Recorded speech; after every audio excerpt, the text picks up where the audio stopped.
तो दोस्तों आज हम बात करेंगे मेवाड़ के महाराणा संग्राम सिंह के बारे में, यानी सांगा के बारे में। तो आज हम बात करेंगे मेवाड़ के महाराणा सांगा के अंतिम युद्ध के बारे में। तो अब हम अंतिम युद्ध के बारे में जानकारी आपको देते हैं। महाविनाशकारी खानवा का युद्ध 17 मार्च 1527 को आगरा से 60 किलोमीटर दूर खानवा गांव में बाबर एवं राणा सांगा के मध्य लड़ा गया था। पानीपत के युद्ध के बाद बाबर द्वारा लड़ा गया यह दूसरा बड़ा युद्ध था। महाराणा सांगा का अंतिम युद्ध बाबर के साथ बयाना भरतपुर राज्य में हुआ। विक्रम संवत 1583 20 अप्रैल 1526 को बाबर ने पानीपत की प्रसिद्ध लड़ाई में सुल्तान इब्राहिम लोदी को हराकर दिल्ली पर अधिकार किया। अब उसे भारत का सम्राट बनने के लिए राणा सांगा से युद्ध करना जरूरी था। इधर राणा सांगा भी बाबर को हरा भारत का सम्राट बनना चाहते थे। इस युद्ध के कारणों के विषयों में इतिहासकारों ने अनेक मत हैं। पहला, चूंकि पानीपत के युद्ध के पूर्व बाबर एवं राणा सांगा में हुए समझौते के तहत इब्राहिम के खिलाफ सांगा को बाबर के सैन्य अभियान में सहायता करनी थी, जिससे राणा सांगा बाद में मुकर गए थे। दूसरा, राणा सांगा बाबर को दिल्ली का बादशाह नहीं मानते थे। इन दोनों कारणों से अलग कुछ इतिहासकारों का मानना है कि युद्ध बाबर एवं राणा सांगा की महत्वाकांक्षी योजना का परिणाम था। बाबर संपूर्ण भारत को रौंदना चाहता था, जबकि राणा सांगा तुर्क अफगान राज्य के खंडहरों के अवशेष पर एक हिंदू राज्य की स्थापना करना चाहते थे। परिणाम स्वरूप दोनों सेनाओं के मध्य खानवा नामक स्थान पर भयंकर युद्ध हुआ। बाबर अपनी सेना एकत्रित कर सीकरी की ओर बढ़ा। इसी समय बाबर की एक सेना बयाना के पास हुए युद्ध में राणा सांगा से पराजित होकर लौटी तो सेना में निराशा छा गई। बाबर ने अपने सभी सरदारों को इकट्ठा करके सब सेना के सामने शराब न पीने का प्रण लिया।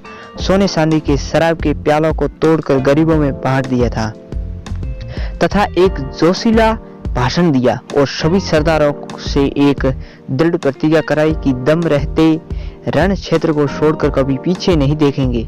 इससे सेना में फिर से जोश उत्पन्न हुआ।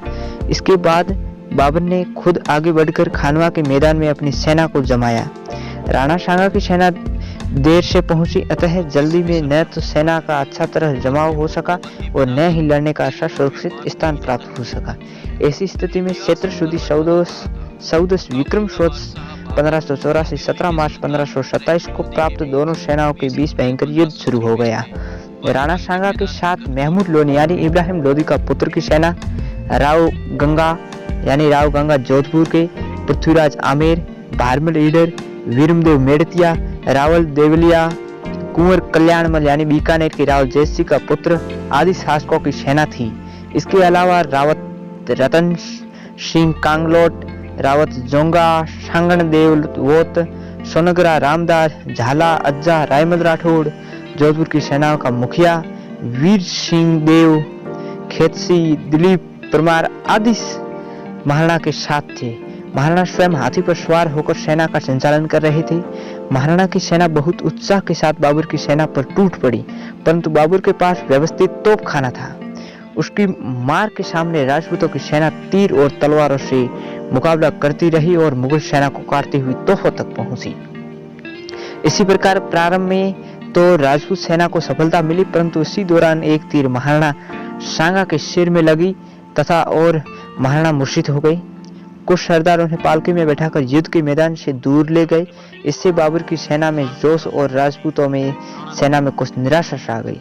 झाला अज्जा ने महाराणा के सब राजे चिन्ह धारण कर युद्ध संचालन में अपने प्राण दिए, परंतु इस युद्ध में राजपूतों की हार और बाबर की जीत हुई। युद्ध क्षेत्र में राणा सांगा घायल हुए, पर किसी तरह अपने सहयोगियों द्वारा बचा लिए गए। खानवा युद्ध को जीतने के बाद बाबर ने गाजी की उपाधि धारण की थी और बाबर ने ये युद्ध एक इसी प्रकार योजना से जीता था, तब जाकर ये युद्ध जीत पाया था। कुछ समय पश्चात विक्रम संवत 1584 यानी 30 जनवरी 1528 को कालपी नामक स्थान पर 46 वर्ष की आयु में अपने किसी सामंत द्वारा विष दिए जाने के कारण महाराणा का स्वर्गवास हो गया। महाराणा की मृत्यु के समय उनके शरीर पर कम से कम 80 घाव तीर और भालों के लगे हुए थे। तो थैंक यू दोस्तों, अगर आपको ये वीडियो पसंद आया तो वीडियो को लाइक कीजिए, चैनल को सब्सक्राइब कीजिए। आगे वीडियो देखने के लिए बेल आइकन जरूर दबाइएगा ताकि आप तक नोटिफिकेशन पहुंच सके। धन्यवाद दोस्तों। For more updates, subscribe to our channel, click the show links and enjoy watching the videos.